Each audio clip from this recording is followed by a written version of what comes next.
Hello, and welcome to another Rouge unit of the Reek, and today we're taking a look at the SU-152.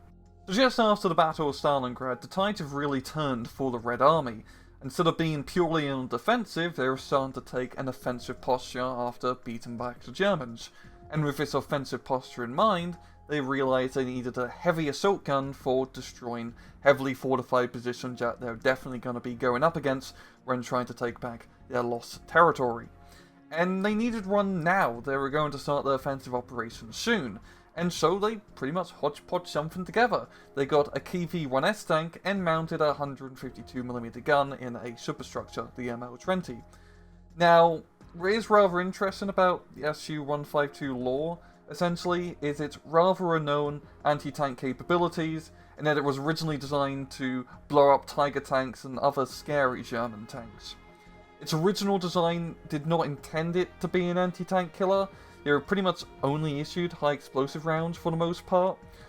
But during the offensive operations, and especially at Kursk, it realized, yeah, hey, these 152mm high explosive shells, doesn't matter if you don't penetrate the tank, just being hit dead on by one of these buggers will rip a turret off a Tiger and really cause a lot of spalling and a lot of nasty things to anyone on the receiving end. So these would be renowned as pretty good anti-tank guns. And after the Battle of Kursk, few SU-152s would be issued with some armor penetration rounds. Eventually, SU-152s would be replaced by the ISU models with improved armor as well as a machine gun.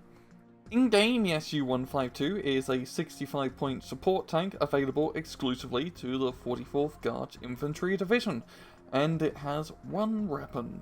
So the gun, with no surprise, is the 152mm cannon. It does a lot of damage, 7.6 high explosive damage. It has alright accuracy and a pretty slow rate of fire, but that's pretty standard for guns this size. Down to miscellaneous set has 70mm of frontal armor, strong top armor, 60mm inside and on the back. It goes 34km off-road, 45km on the road, very bad stealth and very bad optics. So in battle, the SU-152 has a rather simplistic role, and that is blowing stuff up with high explosive shells, rather big high explosive shells. If you need to kill infantry, anti-tank guns, anti-air guns, whatever, just as long as it doesn't have an armor value, this thing will be able to blow it up.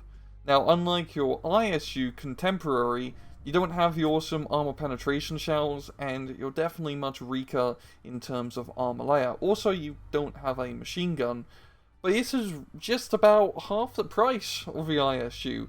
And 65 points for a somewhat armoured assault gun, a big assault gun, is definitely not bad.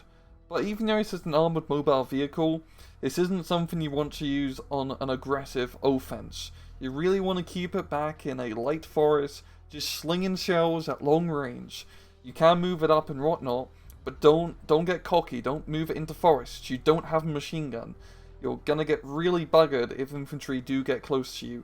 And even though 70mm of armor is not the greatest in the world, it does allow you to survive some anti-tank shots at long range. But once again, don't be charging us up, or Pak 40 is really gonna have a rather fun time with you. But if you can shoot the Pak 40 first, it will probably die. It's alright vehicle, in all honesty.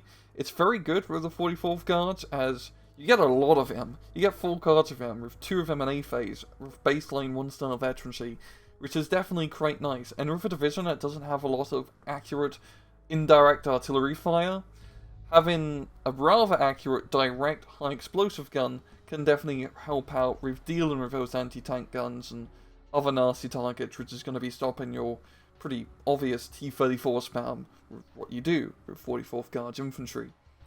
It's pretty good for 65 points. I'd highly recommend taking some SU-152s. You've got a lot of support slots, so you might as well take some support guns, or assault guns, in this case. And well, I'm going to leave it off here. This has been another Rang Rouge unit of the Reek. I hope you guys enjoyed the video, and as usual, please just take it easy.